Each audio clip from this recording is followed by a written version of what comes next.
everybody, I hope you are all doing well. Today is another day of my Underhyped foundation series and I'm bringing you a new foundation today. It is not a new release, of course, because I'm digging into foundations that have been released for quite a while but nobody really talks about them that much. They are really underhyped and I am investigating whether they should really be skipped and ignored or whether they are really good but it happened that people do not talk about them. So today I'm bringing you another high-end foundation and I think it is quite pricey. This foundation is the Lancome Teint Visionnaire Skin Perfecting Makeup Duo and it says on the bottle that it is for dark spots, pores and wrinkles. This is two products in one. It has a concealer here on the top. And of course, as you lift the lid, it has a pump here. This foundation contains 30 ml of product. It has an SPF of 20. And the concealer, I think it is 4 grams, as I remember. But here on the bottle, it doesn't say. Anyway, both concealer and foundation are supposed to have skincare benefits. They contain the Visionnaire serum formula that is really well known and many people say that it is really miraculous and it's a very good skincare product. I really like this idea of having a makeup product, a foundation that also contains skin benefits. And it also has an SPF of 20. This foundation retails for £38 here in the UK. On Lancome website, they list that they have 14 shades. Of course, as with any serum product, you are supposed to shake it well before you use it because the skincare and the makeup ingredients tend to separate. I have combination skin.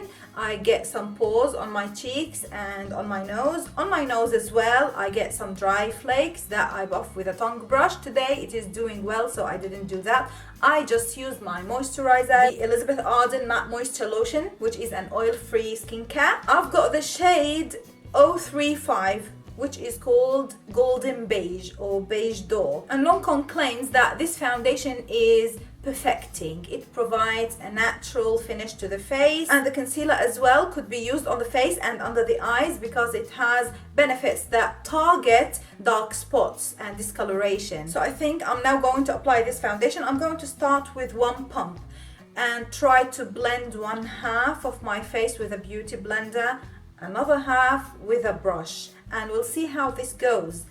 As I remember, because this is not my first impressions on this foundation, I owned this foundation 2 years ago and I used it and I remember that it had matte finish, natural matte finish, and it had good lasting power on the skin, but I really thought at the time it doesn't suit flash photography because it has SPF of 20. Again, we'll do the flash test today. So I have one pump here, probably 1.5 pumps. So I'm looking at the viewfinder in order to know where I'm dotting the foundation, so don't mind me.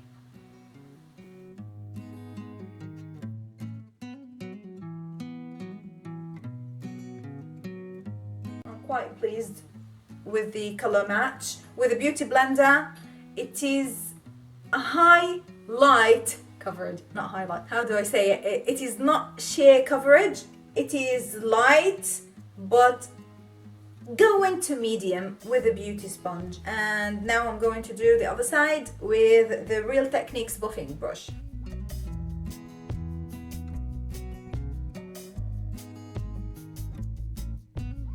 Actually, as expected, better coverage with the brush and it is much faster.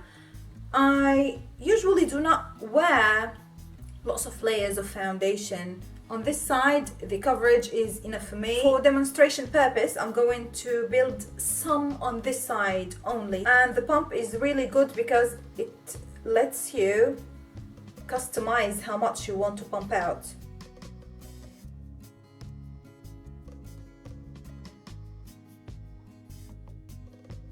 Now I could totally see that it has a skin-like finish. Definitely not a luminous foundation and definitely not a completely matte foundation. This type of foundation would work on many skin types because it has this skincare benefit, and I really do not understand why no many people talk about it, because as I remember, this was one of my favorite foundations because it didn't emphasize dry patches on my face, although it has a demi matte finish and at the same time, because it is very lightweight, it surprises you with how much coverage it provides. You know that these types of pot concealers usually are dry or they crease. I'll have to see how this concealer performs. It felt dry when I started touching it, but now as it warmed up, it is so creamy.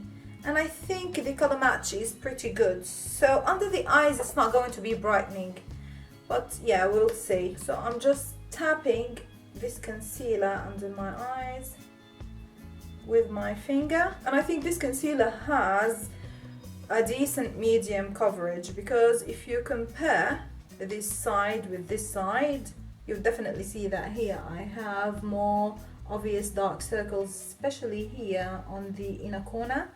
Here, as you see, it is pretty much covered. I'm not going to say that it is one of my favorite concealers, but it matches the foundation so well. It is creamy, but it is not sliding here and there. It is not dry, and it has skincare benefits. So if you are on the go, you really do not need to take another concealer with you, unless you prefer to have a very bright under eye.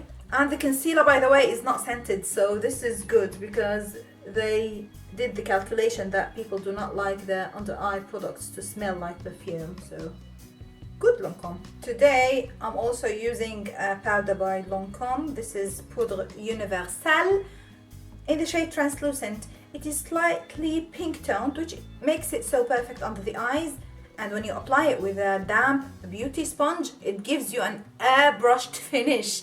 You would definitely not be able to see powder on your face. And I'm also dragging the powder on my cheeks as well.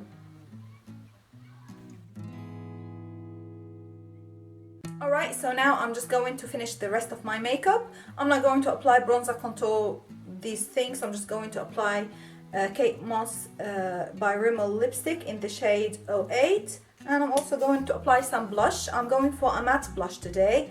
This is the Laura Geller Baked Impressions blush in Mauve Mocha Latte.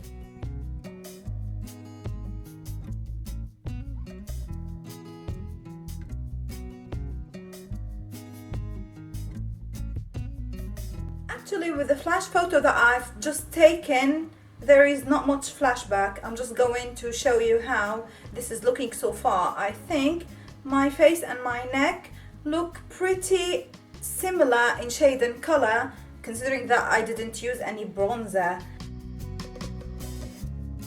Now also I'm going to get closer so that you could see how the foundation is sitting on my skin. My under eyes look perfect with the powder and the concealer, to be honest, very smooth.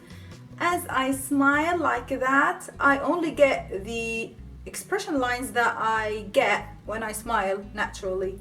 So no dryness, nothing crepey or something like that. Okay, so this brings us to the end of this video. I really think that this foundation is worth the money, and it is really underhyped. I still think that this is one of the best foundations that I've ever tried, and I really urge everyone, if you are in a department store, to get a sample. They'll give you a sample of the concealer and the foundation. Please ask for a sample. Anyway, I hope you enjoyed spending time with me and that you are looking forward to the next video in this series. I'll speak to you very soon. Until then, please be safe. And of course, I'm going to include a photo at the end of the day of this foundation and how it is going to wear. I'll speak to you very soon. Bye.